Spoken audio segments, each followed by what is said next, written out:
ગુજરાતમાં વરસાદી માહોલ યથાવત રહેવાની શક્યતા છે। 8 થી 15 ઓગસ્ટ દરમિયાન રાજ્યમાં વરસાદી સિસ્ટમ સક્રિય રહેવાની આગાહી વચ્ચે આજે અનેક વિસ્તારોમાં વરસાદની સંભાવના છે। ઉત્તર મધ્ય અને દક્ષિણ ગુજરાતના વિવિધ વિસ્તારોમાં હળવાથી મધ્યમ વરસાદ સાથે કેટલાક સ્થળોએ ભારે વરસાદ પડી શકે છે।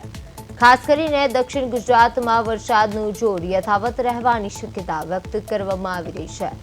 ગાંધીનગર સ્થિત ઉત્તર અને મધ્ય ગુજરાતના વિસ્તારોમાં પણ વરસાદી ઝાપટા પડવાની સંભાવના છે। હવામાન વિભાગે ગુજરાત સહિત દેશના અનેક વિસ્તારોમાં ભારે વરસાદને લઈને ચેતવણી આપી છે। વરસાદ સાથે કેટલાક વિસ્તારોમાં તેજ પવન અને વીજળીના ચમકારા થવાની પણ શક્યતા છે। ભારે વરસાદની સ્થિતિમાં નીચાણવાળા વિસ્તારોમાં પાણી ભરાવાની શક્યતા હોવાથી લોકોને સાવચેતી રાખવા સૂચના આપવામાં આવી છે। આગામી કલાકો દરમિયાન સ્થાનિક પરિસ્થિતિને ધ્યાનમાં રાખીને નાગરિકોએ હવામાન વિભાગની આગાહી પર નજર રાખવી જરૂરી છે।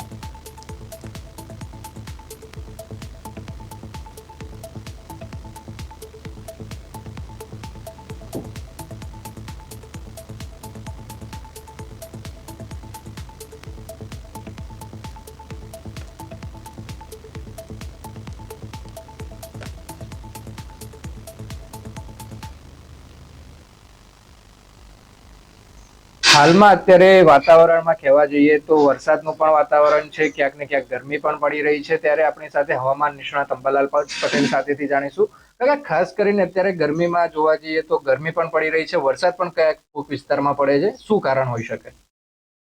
હવે વરસાદી સિસ્ટમમાં લગભગ સિસ્ટમમાં મોટા ભાગે હટી જવામાં છે, એટલે તડકો પડી ગયો છે અને ક્યાંક ક્યાંક સિસ્ટમના પાછલા અવશેષોના કારણે વરસાદ ઝાપટા પડી રહ્યા છે।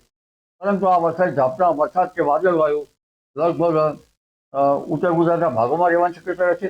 ઉત્તર ગુજરાતના ભાગોમાં ક્યાંક ક્યાંક હળવા વરસાદ ઝાપટા પડી શકે। આ ઉપરાંત મધ્ય ગુજરાતના કેટલાક ભાગોમાં પણ કાંટા હળવો વરસાદ કે વરસાદ ઝાપટા પડી શકે। દક્ષિણ ગુજરાતના ભાગોમાં પણ વરસાદી ઝાપટા પડી શકે।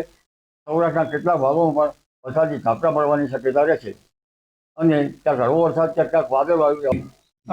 ખાસ કરીને ગાંધીનગર અમદાવાદમાં આગામી 24 કલાકમાં કેવું વાતાવરણ રહેવાની શક્યતા રહેશે?